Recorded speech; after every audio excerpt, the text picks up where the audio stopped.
Hello everyone. Webhooks are a well-established technology that you can use to let Transposit generate new incidents automatically as part of your team's incident resolution processes.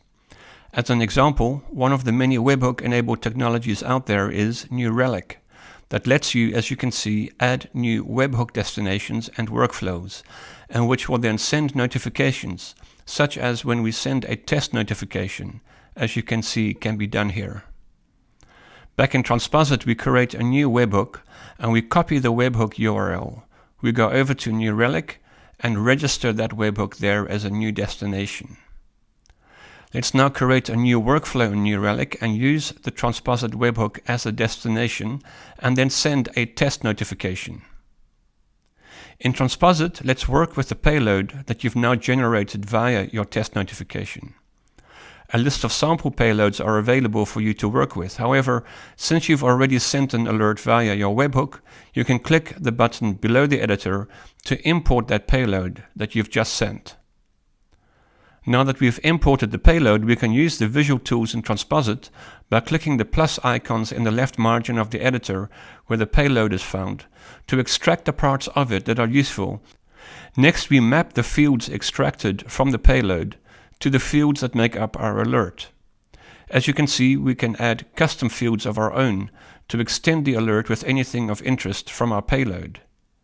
In these ways, Transposit is extensible, and you can make it support whatever payloads you're working with. We can also assign a Slack channel where alerts will be received in addition to the Alerts tab in Transposit. As soon as you've completed creating your webhook in Transposit, you can retrieve a curl command, which you can run in your terminal window to simulate alerts coming in from your webhook.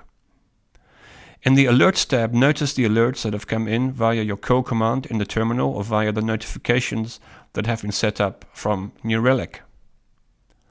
Next, let's create rules to determine the subset of alerts that should automatically trigger the creation of a new incident.